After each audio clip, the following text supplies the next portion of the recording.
خواب کے آداب یہ ہیں کہ کسی نے اگر خواب دیکھا ہے تو خواب رات کی تاریکی میں دیکھا جاتا ہے اور دن کے اجالے میں پوچھا جائے۔ کسی سے بھی اگر کسی عالم دین سے خواب پوچھنے جائیں تو دن کے اجالے میں، یہ مفتی ظفر علی خان صاحب فرماتے ہیں کہ یہ آداب میں سے ہے۔ تو فرماتے ہیں کہ ایک مرتبہ مفتی ظفر علی خان صاحب کراچی کے شیخ الحدیث، بہت بڑے شیخ الحدیث گزرے ہیں، غالباً 2 سال پہلے وفات پا چکے ہیں۔ بہت اللہ والے تھے، بہت بزرگ انسان تھے، بہت متقی اور پرہیزگار اور جلالی طبیعت کے تھے۔ تو کہتے ہیں کہ ایک آدمی مسجد کے پلر کے ساتھ نماز پڑھ رہا تھا، تو میں نے وہ منصور نامی کسی شخص کا نام لیتے ہیں، غالباً شاید ان کا بیٹا ہو یا کوئی شاگرد یا کوئی خادم ہوگا۔ تو کہتے ہیں میں نے منصور کو کہا کہ یہ کون ہے؟ تو کہتے ہیں کہ منصور نے کہا کہ یہ میں نے انہیں کل بھی میں نے دیکھا ہے، تو پوچھوں میں کہ ناشتہ کرنا ہے یا نہیں کرنا؟ کہتے ہیں اس وقت ہم دفتر کے سامنے جا رہے تھے، دفتر کے سامنے ہم ناشتہ کیا کرتے تھے، مسجد سے جانے لگے تھے۔ تو کہتے ہیں میں نے ان سے پوچھا کہ ناشتہ، تو وہ اٹھ کے چلے آئے مفتی صاحب کے پاس۔ تو میں نے کہا کہ کیسے آنا ہوا؟ تو کہتے ہیں کہ جی میں تو 8-10 دن سے یہاں لگاتار آتا ہوں مسجد میں نماز پڑھنے، تو آپ کے ساتھ کام بھی تھا، آپ سے کچھ پوچھنا بھی تھا۔ تو مجھے یہاں کہا گیا ہے کہ جب تک آپ اپنے آپ کو شریعت کے مطابق نہیں کریں گے تو مفتی صاحب آپ سے مشکل ملیں گے، آپ ملنے کی زحمت نہ کریں۔ کہتے میں اسی میں پریشان تھا اور آج آپ نے خود بلا لیا۔ کہتے مفتی ظفر علی خان صاحب نے کہا کہ جی ہاں جی کیا کرنے ہیں؟ کہتے میں نے کہا، وہ کہنے لگے، وہ شخص کہنے لگا کہ جی ایک خواب کے بارے میں پوچھنا ہے۔ تو مفتی ظفر علی خان صاحب ماشاءاللہ بہت اللہ والے تھے، بہت ہی بزرگ انسان تھے اور جلالی طبیعت کے انسان۔ تو کہتے ہیں میں نے انہیں کہا کہ جی خواب آپ نے نہیں، آپ کی بیوی نے دیکھا ہے۔ تو کہتے وہ حیران ہوا کہ آپ کو کیسے پتہ چلا؟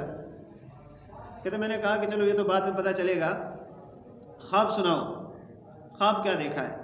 کہتے وہ کہنے لگا کہ ایسے جب اس نے پورا خواب سنایا اور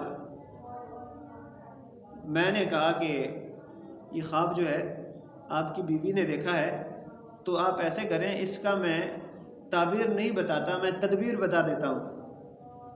اس خواب کی تعبیر میں نہیں بتاتا، میں تدبیر بتا دیتا ہوں۔ تو کہتے ہیں کہ جی نہیں، میں تو تعبیر پوچھنے آیا تھا، یہ 8-10 دن ہو گئے، میں اس لیے آ رہا ہوں۔ کہتے میرے بار بار منع کرنے سے وہ منع نہ ہوا، میں نے بار بار کہا کہ تدبیر میں بتا دیتا ہوں، تعبیر کو رہنے دیں۔ کہتے ہیں اس نے جب اصرار کیا تو میں نے کہا، انہوں نے کہا کہ تعبیر کیوں نہیں بتاتے؟ تو میں نے اس سے کہا کہ مفتی ظفر علی خان صاحب فرماتے ہیں کہ میں نے اسے کہا کہ آپ شرمندہ ہو جاؤ گے، رسوا ہو جاؤ گے۔ تو جب وہ نہ مانا تو میں نے اسے کہا کہ آپ کی جو گھر والی ہے، اس نے کہا نا کہ گھر والی نے خواب دیکھا اور مجھے کہا کہ مولانا صاحب کے پاس چلے جائیں، آپ اس کا جو ہے نا تعبیر ان سے پوچھ لیں، کافی دن سے وہ پریشان ہے کہ میں نے ایسا خواب دیکھا ہے۔ تو کہتے ہیں میں نے ان کو کہا کہ آپ کی جو گھر والی ہیں وہ اس کی آپ سے ابھی شادی نہیں ہوئی تھی، شادی سے پہلے اس کے 2 بچے ہیں، آپ کی شادی سے پہلے بھی اس کے 2 بچے ہیں، ایک کو مار دیا گیا یعنی ضائع کر دیا گیا تھا، اور ایک جب ان کو شک ہوا کہ میرا بچہ ہونے والا ہے تو ڈاکٹر کے پاس جب گئے تو انہوں نے کہا کہ جی یہ بچہ بڑا ہے، اب ہم یہ نہیں ضائع کر سکتے، نہ کچھ دے سکتے ہیں آپ کو، یہ ایک لمٹ ہوتی ہے، بچہ چھوٹا ہوتا تو آپ آتے تو ہم کچھ کرتے، یہ لہٰذا اب نہیں ہوتا۔ تو وہ بچہ جو ہے ایسے، تو انہوں نے مفتی صاحب نے کہا کہ آپ ایسے کریں، آپ فون کریں، گھر فون کریں۔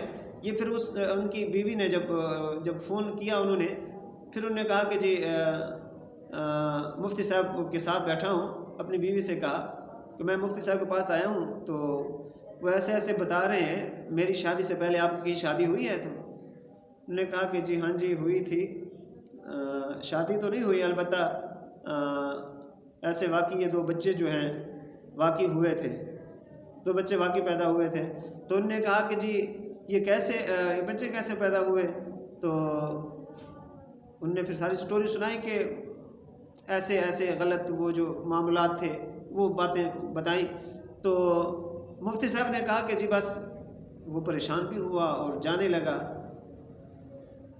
تو مفتی صاحب نے کہا کہ وہ قبیلہ بھی جو تھا، جو عورت تھی ان کو میں جانتا تھا، ان کے خاندان بعد میں پتہ چلا وہ غیر مسلم تھے، پہلے بعد میں مسلمان ہو گئے۔